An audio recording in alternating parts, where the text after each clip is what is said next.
change was at the King Faisal Foundation, where he became my fan. Now I began to experience another change.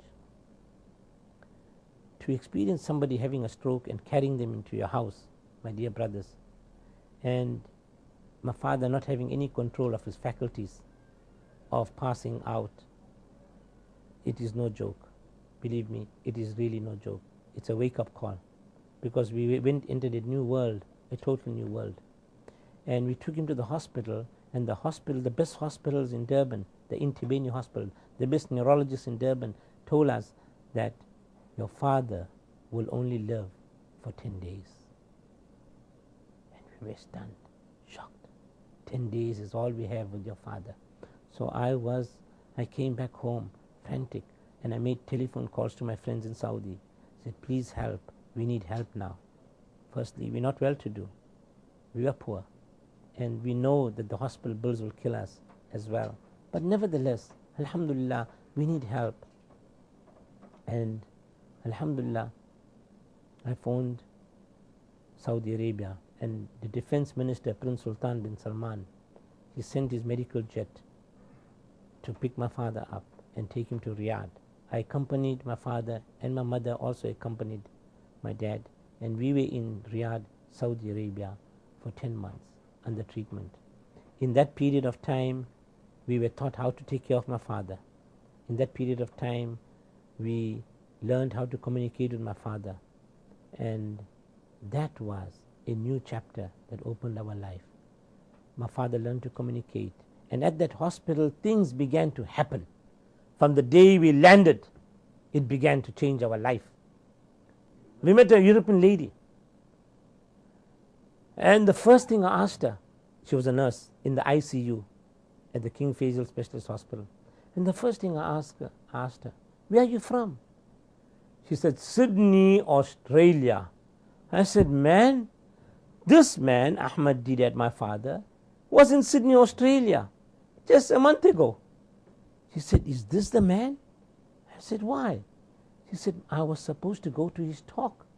And my mother said, don't go to these Muslim fanatics' talks. And I never went. I said, alhamdulillah, look at this.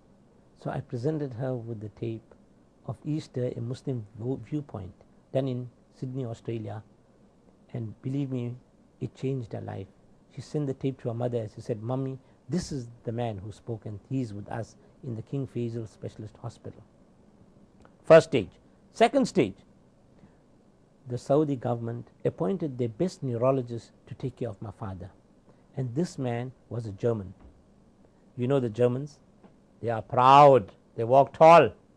But this German doctor, Dr. Munta, was the only doctor in the whole hospital that wore a bow tie. And when he walked, the nurses disappeared. And they appointed this man to take care of my father. A man who was so cheeky, who won't smile. And the first day when he came into the ward, and he held my father's hand, and he pushed it down, I said to myself, Ya Allah, what have you done? Why couldn't they appoint a Saudi doctor to take care of my father? But in Allah's wisdom, there was a plan. As Allah subhanahu wa ta'ala says, وَمَكَّرُوا وَمَكَّرَ اللَّهُ وَاللَّهُ خَيْرُ مَاكِرِينَ. He's the best of planners, and we couldn't see Allah's plan. And as time went by, Munta was a man most feared in the whole hospital. Nobody could phone him even in a case of an emergency. One night, having spent 2-3 months already in the hospital, one night my father developed septicemia. Septicemia is blood poisoning. And when you get blood poisoning, dear brothers and sisters, it is serious. The symptoms are you shiver and you feel hot flushes, and you shiver and you feel hot flushes. We didn't know what was going on. So middle of the night, my mother phoned Dr. Munta, and she told him, Doctor, uncle is very sick, please come. And believe me, this man got up middle of the night, which he never does. He came and he activated the whole hospital. The next day, the hospital was all concentrating on Sheikh Deedat. And when I met Dr. Munta, he told me, Yousuf, your father is very serious. When a man walking gets septicemia, he hits the bed. But when a man in bed hits septicemia, he hits the grave. But we are here to save lives. And the whole hospital worked for 7 days continuously. And suddenly my father recovered. And Munta went up to my father, Dr. Munta went up to my father and said, I'm happy to see you. So my father told him, at that time he could communicate now very efficiently. My father, without opening his mouth, just with the eyes and a computer, my father told him, my dear doctor, I'd like to dedicate something to you. So Dr. Munta said, okay, Yousuf, write it down. So my father dictated. And this is the poem I don't want any one of you all to forget. This is the poem my father dictated. And it went like this. I have memorized it. Abu ben Adam, may his tribe increase, awoke one night from a deep sleep, and in the middle of the night had seen an angel writing in a book of gold. Abu ben Adam went up to him and asked, what writest thou, O angel of God? And the angel said, the names of those who love Allah. And Abu ben Adam asked, is my name there? And he said, nay, and flew away. The next night he was woken up again and saw the same angel writing in a book of gold. Abu ben Adam went up to him and, what writest thou now, O angel of God? And he said, the names of those who Allah has blessed. And when Abu ben Adam looked, his name led all the rest. And my father told him, Dr. Munta, you are the one who Allah has blessed. And from that day, Munta, he was so close to my father. My father presented him with the Quran. Munta had questions now. He said, I'm here for 10 years in Saudi Arabia. What is this call? Allahu Akbar. That every time I'm watching television, when that call goes, the television goes off. The azan goes on. My best program. Deedat explained to him the meaning of the azan. He said, I'm here 10 years. Nobody presented me with the Quran.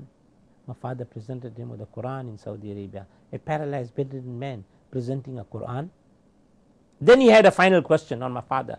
He said, I'm one of the top neurologists in this hospital, but I can't go to Makkah and Medina, the hospital of Makkah, which is right on the border where non-Muslims are not allowed. I can't go there because I'm a non-Muslim. What type of religion is this? And even that my father gave an answer. And Munta became really close with my father. They were the best of pals. They couldn't do without one another. When we left Saudi Arabia, Munta walked into the ward with his hand behind his back. And he came to my father and with tears in his eyes told, Mr. Deedat, we are trained not to get close to our patients, but I have brought one thing for you. And he gave my father a rose. And we all in the ward cried out. And my father cried. He said, this is all. And he never turned his back on my father. He gave the rose and he walked backwards out of the ward and said, I wish you well, Mr. Deedat, back in South Africa. So I can relate to you many of these, and it can take a whole day. But we don't have the time, my dear brothers. So please make dua for us. Make dua that may Allah bless us